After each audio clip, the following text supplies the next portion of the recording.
Right now, you are doing something no other animal on Earth can do.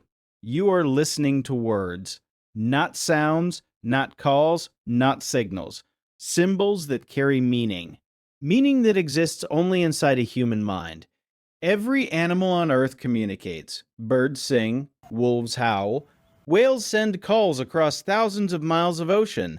But not one of them can tell you what happened yesterday.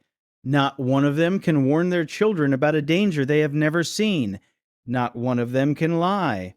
Only you can do that. The question that has haunted scientists for over a century is this: why did humans start speaking? And why did absolutely nothing else on Earth ever do the same? The answer is stranger than you think. Here is something most people never consider.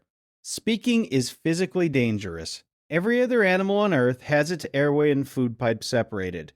They can breathe and swallow at the same time.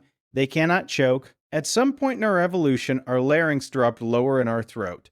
This gave us the ability to make a vastly wider range of sounds.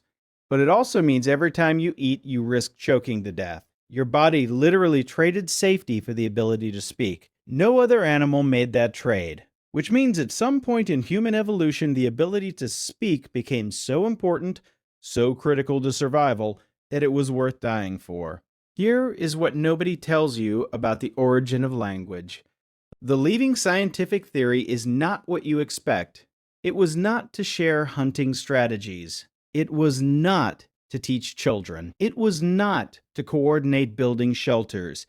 The leading theory proposed by evolutionary psychologist Robin Dunbar is that language started as a form of social grooming. In other words, gossip. Chimpanzees bond by physically grooming each other, picking through each other's fur for hours every day. It builds trust. It builds alliances. It keeps the group together.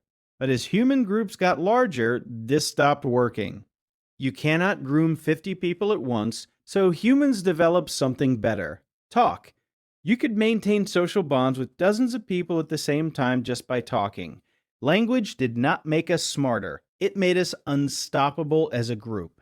Once humans could speak, everything changed. We could pass knowledge across generations without anyone needing to watch and copy. We could plan for events that had not happened yet. We could create shared beliefs, gods, laws, money, nations, things that exist only because enough people agreed to believe in them together. Every structure of human civilization exists only because of language. Without it, we are just another primate picking fruit in a forest. With it, we built cities, crossed oceans, and walked on the moon. Scientists still do not fully agree on when language began. Some say 100,000 years ago. Some say 300,000. But somewhere at some unknown point in history, one human made a sound that meant something specific, and another human understood it. That moment started everything. Every conversation ever had, every book ever written, every word you have ever spoken to someone you love. It all traces back to one moment between two people who had no idea what they were starting. So the next time you speak to someone, really think about what you are doing, because nothing else on this entire planet can.